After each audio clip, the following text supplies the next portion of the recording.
Hello mga ka-YouTuber! Welcome to my channel and don't forget to subscribe right there. Just click the subscribe button below para ma-notified ka sa mga videos na i-upload ko. And today, we will react on the alleged photo na nag-leak sa social media about Joel Palencia. Yung mga pictures na may kahalikan siya. So, nagulat din ako nung nakita ko yun. So, magre-react tayo ngayon. So, keep watching guys and watch out.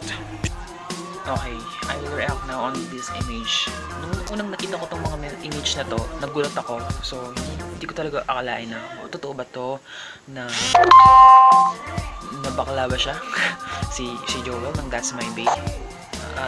Nag-isip ako. And then, nandun sa post, dun sa mga pictures, may mga kasamang conversations. Nung conversation niya between dun sa kahalikan niya at sa kanya. And then, pinakatingnan ko yung larawan, yung tatlong larawan na nakasama niya yung lalaki, tapos yung isa na nakahalikan niya.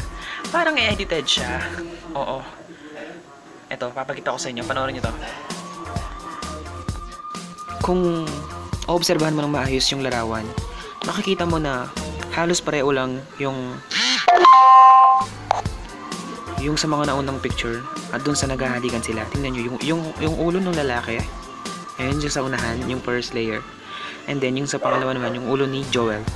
Parehong pareho. At yung isa parehong pareho din. Kaya for me, para sa akin, parang edited lang siya.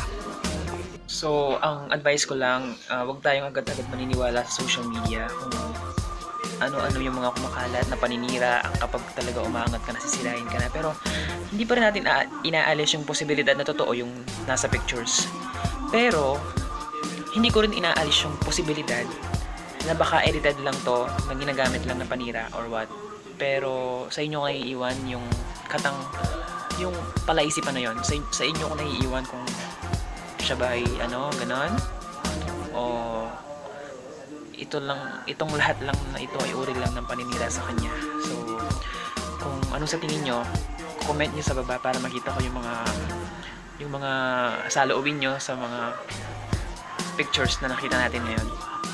So, ayan. Thank you very much po sa lahat ng nanood ngayong gabi. So, biglaan to. Hindi ko in-expect na mag-video ako ngayong gabi. Kasi nabigla din ako nung nakita ko itong mga image ni Joel ng That's My Babe. Kaya, ito, nabigla ako. So, kailangan breaking news, diba? Ganun. Kaya, sana. At huwag niyo pong kalimutan mag-subscribe. At i-like niyo po itong video na to and share. Maraming salamat po sa lahat ng mga nag-subscribe sa aking video. Thank you very much. Bye.